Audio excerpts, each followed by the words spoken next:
Mahal, eksaktong 10 taon ngayon ng ating pagsasama, alam natin na madami tayong pinagdaanan. Hindi pinagkasunduan, hindi nagkaunawaan ang isa't isa, at umabot man tayo sa pinakamahirap na pagsubok at pinakamagulong pagkakataon ng ating relasyon. Heto tayo ngayon sa harap ng Diyos, sa harap ng ating pamilya at ng ating mga kaibigan. Napakasaya pala magkaroon ng inspirasyon sa buhay. Meron isang babae na laging susuporta sa tabi mo. Ngunit hindi pala sa lahat ng oras ay masaya. Minsan nakakagawa tayo ng pagkakamali sa taong mahal natin. Isang pagsubok na ayaw ko nang mangyari muli. Ngunit hindi tayo pinabayaan ng ating Panginoon. Nalampasan natin ito at lalo tayong pinagtibay. Ang isang kasal po ay hindi lamang po isang commitment. Ito ay pag-oo sa nakaraan, sa kasalukuyan, at sa hinaharap. Sapagkat ganun po ang pagmamahal ng Diyos.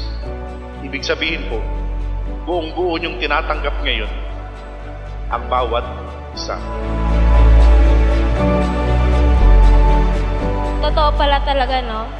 Na kahit anumang pagsubok ang haharapin, basta magtiwala lang tayo sa plano ng Panginoon, and everything will fall into place according to His plans, in His perfect time. At mahal, ito na yon.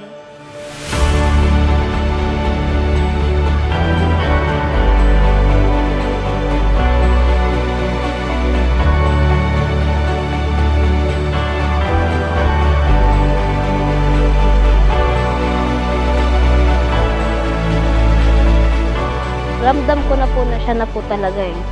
So, nung bumalik po siya, sobrang happy na ito meron na siyang plano ngayon. Parang ganun. Kasi nung mga parang naglalaro pa kami.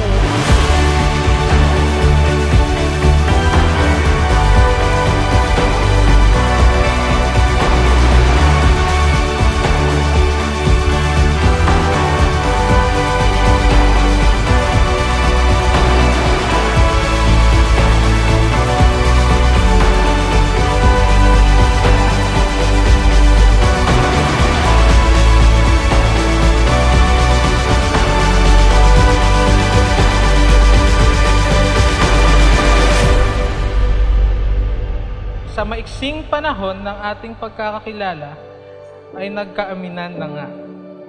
Napatunayan ko na, crush mo nga ako.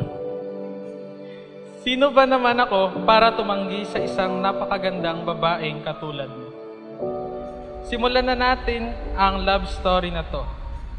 Hawakan mo ang aking kamay at tayong dalawa'y maghahasik nung haligayahan. Nalalaman daw ng isang tao na handa na siyang tunay na pagmahal kapag namulatan niya sa kanyang sarili na ako sa pagiging ako ay hindi sapat, bagkus ang ako ay nagiging tunay na ako dahil may tayo. Orasa'y naiinip magdahan-dahan, sinasamsam bawat gunita, na para bang tayo'y tinatatanda. Ingatan mo ito gaya ng pag-iingat mo sa akin. Deserve mo bigyan ng regalo dahil good girl ka. Happy 10th year anniversary, mahal. Parang isang panaginip ang muling mapagbigyan. Tayo'y muling makasama, ang dati ay balewala.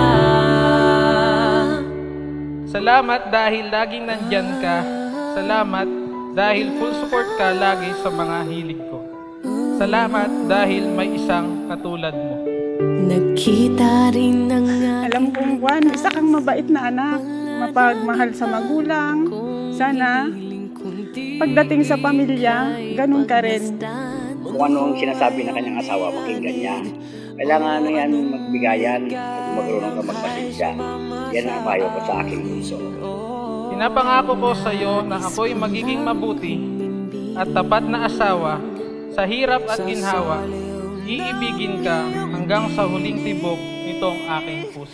Parang isang panaginip ang muling mapagbigyan.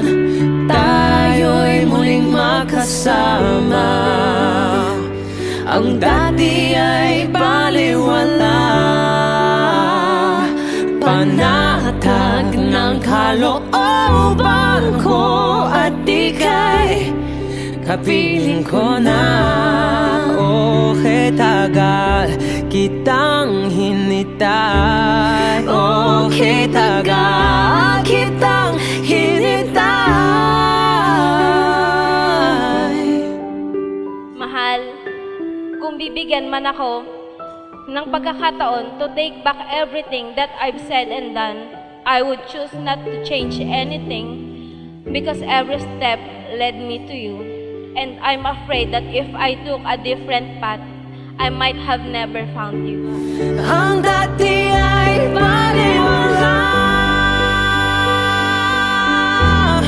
Oh, at ika'y kapiling ko na.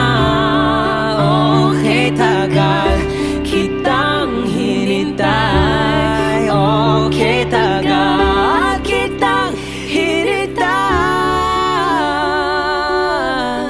Mahal, our journey begins today, and I am forever grateful to walk through life by your side. Together, we will create a future full of love, laughter, and memories. I love you, mahal kong Vince.